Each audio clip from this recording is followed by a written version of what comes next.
आज बना रहा हूँ पत्ता गोभी की सब्ज़ी लच्छा पराठे के साथ। वैसे मुझे मेरे हाथ की पत्ता गोभी की सब्ज़ी अच्छी लगती है और मेरे घर वालों को भी। तो पत्ता गोभी की सब्ज़ी बनाने के लिए मैंने ले लिया है पत्ता गोभी। और पत्ता गोभी को ना इस तरह से काट लो जैसे कि नूडल्स के लिए काटते हैं, लंबे लंबे साइज़ में। बारीक काटने की ज़रूरत नहीं पड़ेगी।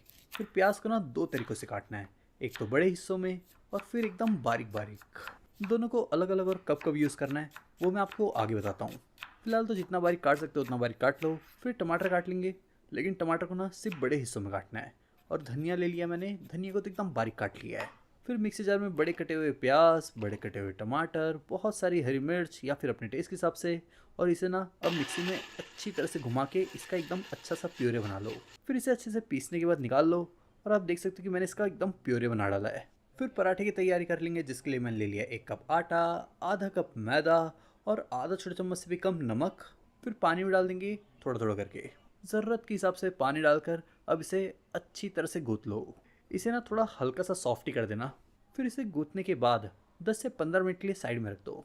फिर इसके बाद ले ले कढ़ाई, कढ़ाई में डाल दो लगभग 4 बड़े चम्मच तेल। तेल को अच्छी तरह से गर्म करके इसमें डाल दो साबुत धनिया। साबुत धनिया के साथ जीरा भी डाल दो। जीरा डाल दे रहा हूँ आधा छोटा चम्मच, और जीरा के साथ डाल दे रहा हूँ 1 छोटा चम्मच सौंफ। फिर गरम गरम तेल में तीनों को अच्छे से पकने दो। इसके बाद डाल दो इसमें हींग। हींग भी लगभग आधा छोटा चम्मच डाला है। फिर हींग डालने के बाद पहले इसे हल्का फुल्का मिला लो। और फिर इन सब के बाद डाल दो इसमें बारीक कटा हुआ लहसुन।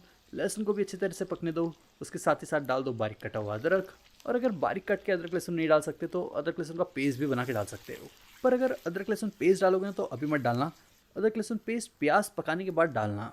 फिर जो प्याज को बारीक काट के रखा था वो भी डाल दिया है, और इसे भी अब अच्छी तरह से पकने दो। देखो, अब मैं इसमें मटर भी डाल दे रहा हूँ, क्योंकि मेरे घर में मटर पड़ा था और मुझे मटर बहुत ज़्यादा पसंद है। लेकिन मैं आपसे ये कहूँगा कि अगर आप मटर नहीं डालना चाहते तो कोई बात नहीं, आप मटर को बिल्कुल स्किप कर सकते हो। और अगर मटर डाल रहे हो तो मटर को भी अब अच्छी तरह से पकने दो। या फिर आप एक चीज़ और कर सकते हो कि मटर को ना उबाल के डाल सकते हो। उससे आपको इधर पकाने की ज़रूरत नहीं पड़ेगी।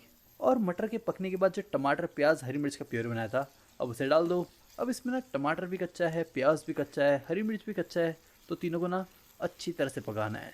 और इसे तब तक पकाना है जब तक इसमें ना उबाल आना ना शुरू हो जाए। और फिर उबाल आने के बाद इसमें डाल दो अपने टेस्ट के हिसाब से नमक या फिर आधा छोटा चम्मच। साथ ही साथ इसमें डाल दो 1 चम्मच भर के गरम मसाला, या फिर किचन किंग भी डाल सकते हो। और अपने टेस्ट के हिसाब से लाल मिर्च पाउडर।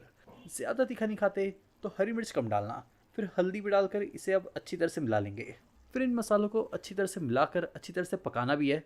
तो इसे तब तक पकाओ जब तक इसका ना तेल ना अलग हो जाए। और हाँ, मैंने गैस का फ्लेम तेज़ कर दिया है और इसे लगातार चलाते रहो ताकि ये नीचे से जले नहीं। तो देखो, तेल अलग होना शुरू हो चुका है, तो गैस का फ्लेम मैंने कम कर दिया है और इसे एक बार वापस चला ले रहा हूँ। और जब मसाले वसाले अच्छी तरह से पक जाए तब इसमें ना आखिर में डाल दो पत्ता गोभी। वही पत्ता गोभी जिसे लंबे लंबे साइज़ में काट लिया था। फिर अब इसे डालने के बाद मिला लो। फिर पत्ता गोभी को अच्छे से मिलाने मिलाने के बाद थोड़ी देर पकने दो। और जब ये पक जाए तब इसमें आखिर में डाल दो जीरा पाउडर। और जीरा पाउडर डालने के बाद इसे दोबारा मिला लो। और सबसे आखिर में डालना है बारीक कटी हुई धनिया। धनिया डालने के बाद इसे दोबारा मिला लो और फिर इसे निकाल लो। फिर इसे निकालने के बाद जो आटा को गूंथ लिया था, अब उसका बना लेंगे पराठा।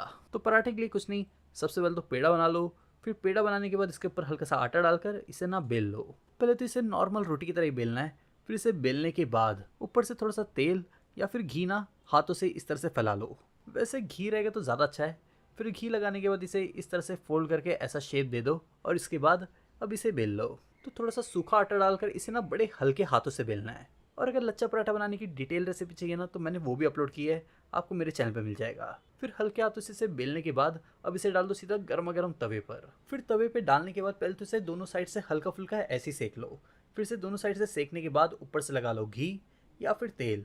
फिर एक साइड से घी या तेल लगाने के बाद अब इसे पलट लो और दूसरे साइड से भी घी या तेल लगा लो। फिर दोनों साइड पर लगाने के बाद अब इसे अच्छी तरह से सेक लो। और अच्छी तरह से दोनों साइड से सेकने के बाद निकाल लो। फिर क्या, गरम गरम ही सर्व कर लो।